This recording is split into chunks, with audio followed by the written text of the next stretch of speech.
ராஜி, எழுந்துரு ராஜி, மணி என்னாச்சுன்னு பாரு. யாரோ தூக்கத்தில் எழுப்புற மாதிரி இருக்கு. யாருன்னு தான் தெரிய மாட்டேங்குது. ஒருவேளை கனவா கூட இருக்கலாம். தூங்கு தூங்கு ராஜி, இன்னும் நேரம் இருக்கு. எழுந்துரு ராஜி, எழுந்துரு. எழுந்துரு ராஜி, எழுந்துரு. எழுந்துரு ராஜி, எழுந்துரு. ஏ ராஜி, மணி 6 மணி ஆகுது. இன்னும் காலைல சாப்பாட்டுக்கான எந்த வேலையும் பண்ண காணோம். நான் காஃபியும் குடிக்கல. காலைல 6 மணி ஆனா எனக்கு காஃபி குடிக்கணும்னு உனக்கு தெரியாதா? எழுந்துரு. என்னாச்சுமா? ஒன்றும் இல்லை சந்திரா, எப்போ பார்த்தாலும் இவளுக்கு இதே வேலையாக போச்சு. டெய்லி காலையில் வந்து இந்த அதென்ன ஓம் நமச்சிவாய ஓம் நமச்சிவாயன்னு சொன்ன மாதிரி எழுந்துரு ராஜி, எழுந்துரு, எழுந்துரு ராஜி, எழுந்துருன்னு 10 தடவை கத்தணும். காற்றுல போய் ஊழ விட்டாதான் உன் மண்டாட்டி எந்திக்கிறா. மணி பாரு 6 ஆயிட்டு, இன்னும் எனக்கு காஃபி கொடுக்கல. இன்னும் கொஞ்ச நேரத்தில் அறக்க பறக்க எஞ்சி உப்புமா கிப்புமா தட்டி சரி நான் ஆஃபீஸ் கிளம்புறேன்னு கிளம்பிடுவா. இதே பாடமாக வச்சிருக்கா பாரு. இப்பவே எழுந்துக்க மாட்டேங்கிறா. இன்னும் உன் குழந்தை ஸ்கூல் போக ஆரம்பிச்சிடும். அப்புறம் பிள்ளைக்குன்னு ஒரு ஸ்நாக்ஸ் பண்ணணும், டிஃப்ரெண்டாக ஒரு சாப்பாடு பண்ணணும், உன் ஆஃபீஸ்க்கு சாப்பாடு கொடுக்கணும். இந்த அம்மனி இந்த மகாராணி வேற ஆஃபீஸ்க்கு போகணும். இவ கிடக்கிற கிடத்தைய பார்த்தா இன்னும் ஒரு வாரத்துக்கு எந்திக்க மாட்டா போல. கும்பகர்ணனுக்கு சொந்தக்காரியா இருப்பான்னு நினைக்கேன். இந்த பாரு, நெட்டேன்னு இருக்கிற பனைமரம் கீழே கட்டில படுத்து கிடக்கிற மாதிரி கிடக்கிறா. கண்ணையா திறந்து பார்க்கலாம் பாரு. தூங்கும்போது கூலிங் கிளாஸ் வேற. இது எந்த விட்டு பிறக்குமோ? பிறக்கும் போதே கூலிங் கிளாஸோட பிறந்த மாதிரி. அத்தை, எழுந்துட்டேன். உங்களுக்கு இப்போ என்ன, காஃபி தானே வேணும்? போய் உட்காருங்க, நான் எடுத்துட்டு வரேன்.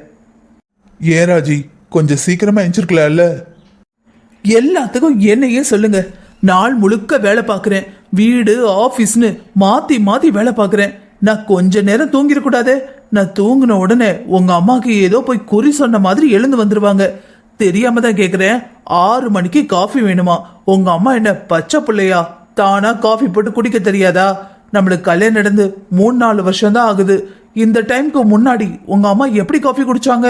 கரெக்டா 6 மணிக்கு யாராவது போட்டு கொடுத்து தான் குடிச்சாங்களா? மருமக வந்ததுக்கு அப்புறம் மட்டும் மாமியாருங்க ஏங்க இப்படி மாறிடுறாங்க? சரி ராஜி, கோவப்படாத. ஆமாங்க, நான் கோவப்படக்கூடாது. ஏன்னா பொம்பளையா பிறந்திருக்கேன்ல. கோவப்படக்கூட எனக்கு உரிமை கிடையாது. கோவப்படக்கூடாது, தூங்கக்கூடாது.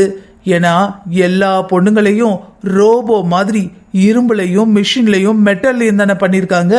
எங்களுக்கெல்லாம் எங்கே ஃபீலிங்ஸ் இருக்க போகுது? நைட்டு 12 மணிக்கு படுத்தாலும் 4 மணிக்கு எந்திரிச்சு உங்களுக்கு வகை வகையாக சமைச்சிட்டு இப்போ இருக்க பொண்ணுங்க ஆஃபீஸில் வேற உழைச்சி கொண்டு வந்து போடணும். அப்படித்தானே? சரி ராஜி, எதுக்கு உருன்னு இருக்க? கொஞ்சம் மட்டும் சிரிச்சாதான் முகம் பார்க்குற மாதிரி இருக்கும். என் கல்யாணம் நடந்து வந்ததுலேருந்து இன்னைக்கு வரைக்கும் நம்ம குடும்பம்னு பார்த்து இருந்தாச்சு. நான் போனதுக்கு அப்புறமும் இந்த குடும்பம் நல்லா இருக்கணும்ல கண்ணா. உன் பொண்டாட்டி ஒரு நாளைக்கு 7 மணி வரைக்கும் தூங்குனான்னு வச்சுக்கோங்க. என் காலம் இருக்கிற வரைக்கும் சரி. உன் பிள்ளைங்கள்லாம் ஸ்கூல் போச்சுன்னா நான் ரெடி பண்ணி விட்டுருவேன். எத்தனை நாளைக்கு நானும் வாழ முடியும் சொல்லு? அவளே கொஞ்சம் சீக்கிரம் எந்திரிச்சு பழகி எல்லா வேலைகளையும் பார்த்தா தானே குடும்பம் உருப்படும். பொம்பளை காலையில் தூங்குனா எப்படிப்பா இருக்கும்? வீடே தூங்கிறாதா? அதான் அம்மா.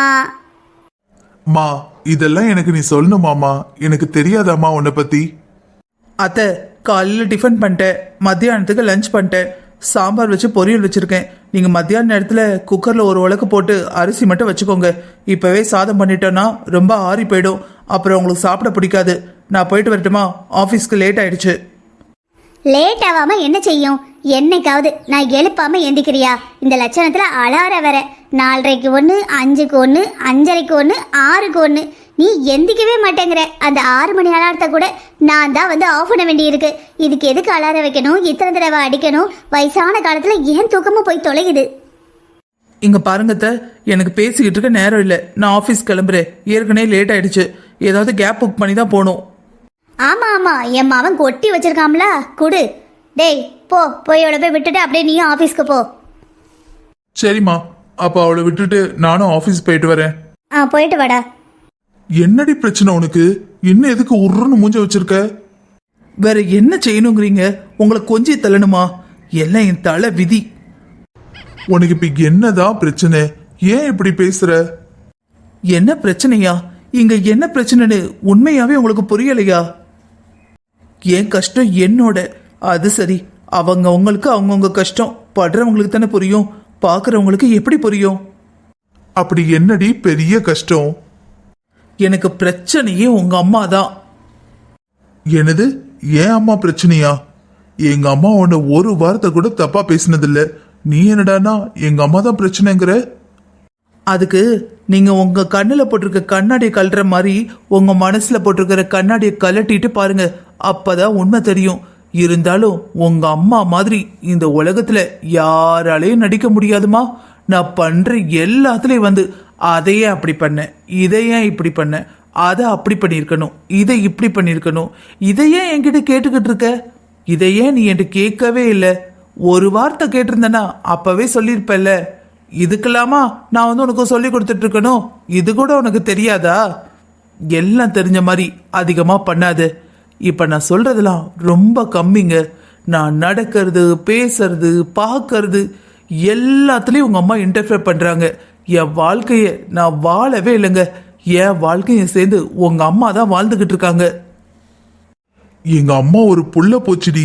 எங்க அம்மாவை போய் ஏதோ பெருசா ஒரு வில்லி மாதிரி நீ என்ன சொல்றது, ரொம்ப விஸ்தரிச்சு பேசுறேன்னு தோணுது.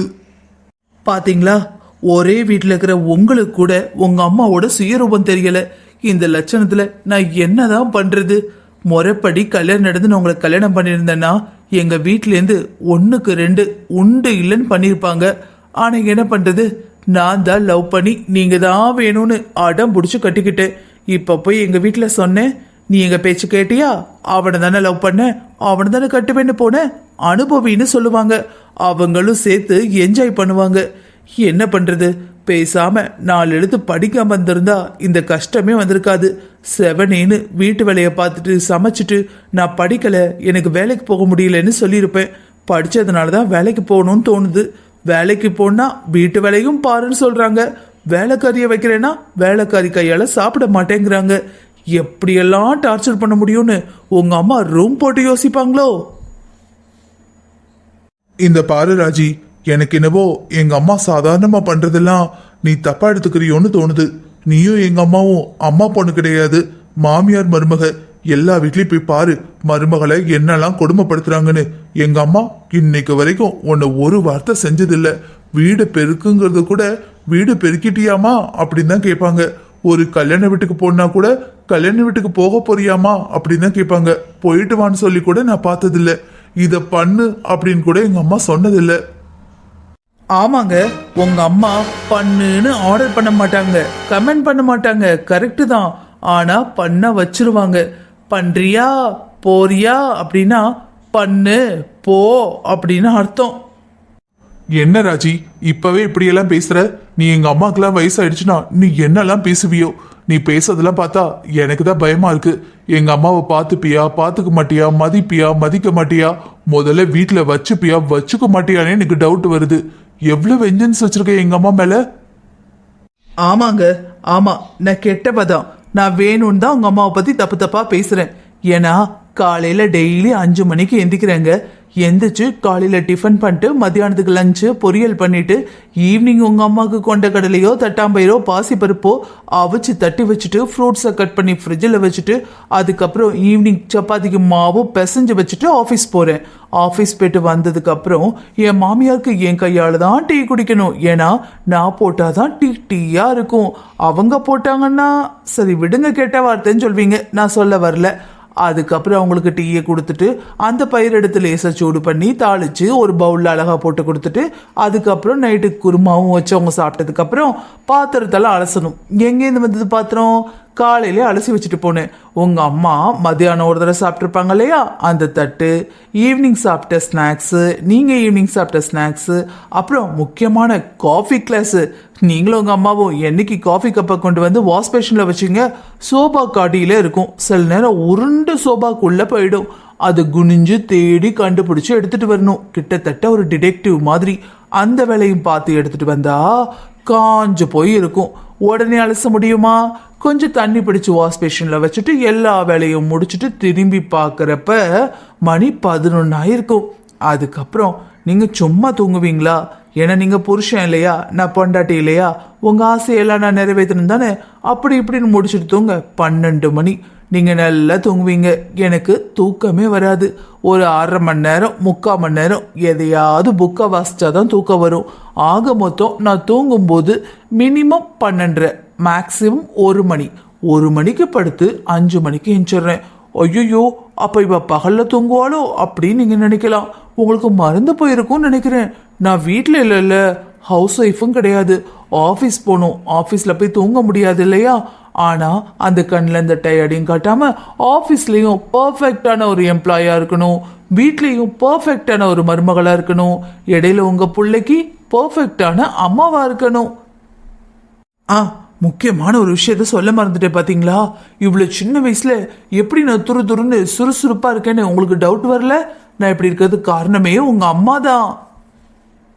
எங்க அம்மாவா? ஆமா, உங்க அம்மா அவ்வளவு வேலை பார்க்குறாங்க. பாத்தியா, இவ்வளவு நேரம் எங்க அம்மா பேசிக்கிட்டு இருந்த, இப்ப நீயே எங்க அம்மா வேலை பாக்குறாங்கன்னா சொல்ற. ஆமாங்க, காலையில் காஃபி போடுவேன். காஃபி போட்டாச்சான்னு உங்கள் அம்மா வந்து பார்ப்பாங்க. பாத்திரம் அலசுவேன். பாத்திரம் அலசியாச்சான்னு பார்ப்பாங்க. டிஃபன் பண்ணுவேன். டிஃபன் வாசம் வருதேன்னு எட்டி பார்ப்பாங்க. அப்புறம் நான் ஆஃபீஸ்க்கு போகிறப்ப எல்லா வேலையும் முடிச்சுட்டு போகிறேனான்னு பார்ப்பாங்க. ஒருவேளை நான் பெருக்கலைன்னு வச்சுக்கோங்களேன், ஏன் நீ பெருக்காமல் போகிற அப்படி சொல்லுவாங்க. அப்போ எல்லா வேலையும் உங்கள் அம்மா பார்க்குறாங்க. டேய் சந்திரா, இன்னைக்கு அவ உன்கிட்ட மாட்டல, நீ தான் அவ கிட்ட மாட்டியிருக்க. மக்களே, இந்த வீடியோ உங்களுக்கு பிடிச்சிருக்குன்னா ஒரு லைக் கொடுங்க. கதை எப்படி இருக்குன்னு கமெண்ட் பண்ணுங்க. மறக்காம நம்ம சேனலை சப்ஸ்கிரைப் பண்ணி வச்சுக்கோங்க.